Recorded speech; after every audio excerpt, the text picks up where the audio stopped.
East West 101 is a police cop drama set in Sydney, Australia, aimed for the Australian market, but obviously now being sold overseas. I guess the exciting thing about East West was at the time that it was made, that it was a multicultural show, but without a specific focus on multiculturalness per se.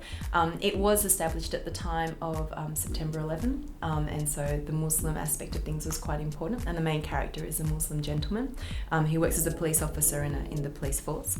And then the rest of us are from different backgrounds. It's quite funny, my brief said that I was a 40-year-old mainland Chinese woman who was a specialist in forensics, who had come to Australia and had to start from the bottom and work her way up.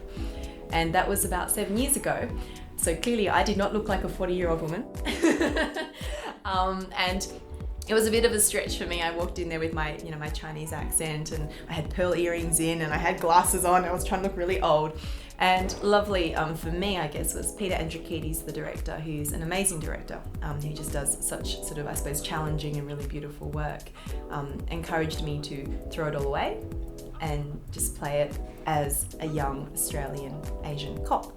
I'm, I suppose, a bit unusual. I like to say that I'm very random, in that I am an actor, presenter, singer, dancer. That's the sort of performing side of things, but I also work as a doctor. So being from an Asian background, I must say the stereotype is true. My parents did encourage me to get a real degree. And so I did. I got a medical degree probably because I wasn't really sure what I wanted to do. But in hindsight, it was probably the best thing I ever did. I now work as an emergency doctor here in Australia. People don't realise it, but the acting and the performing side of my life actually really helps me to be a better doctor, because at its core, acting is about communication, and it's about sharing information. It's also about being able to read either the audience or your fellow cast member and react to them. So at its most, I suppose, most basic, acting is about truth and about just being in the moment.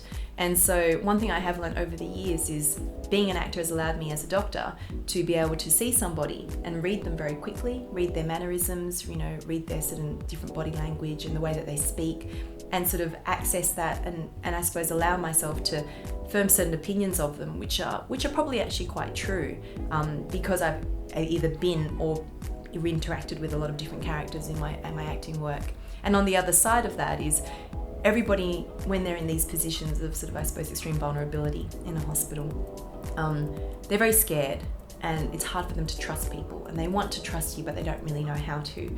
And so I've become very good at being able to work out what they need from me as a doctor and as a person, and I suppose act the role.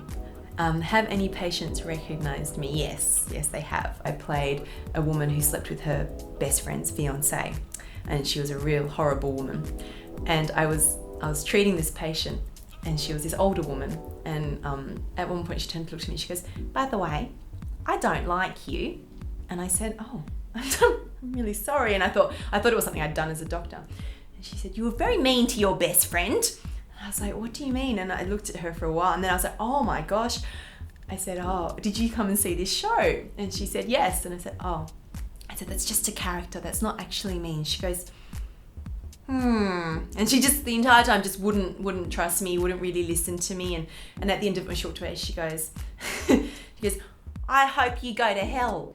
And I thought, oh my God. So that was quite horrible, but quite entertaining at the same time, obviously.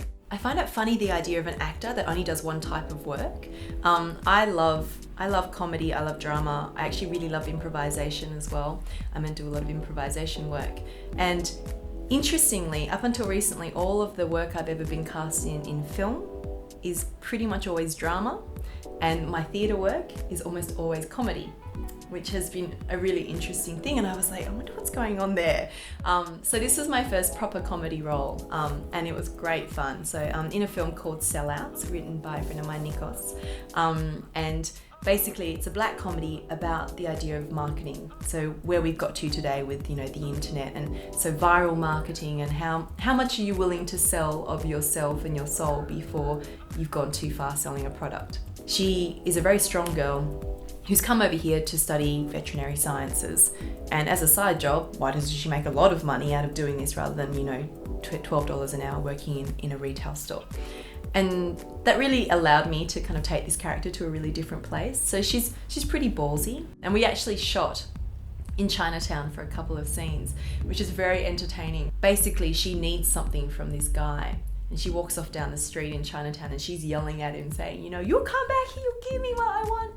And every time we call cut, there would be some sort of shop owner in Chinatown standing out the front going, did you get your money?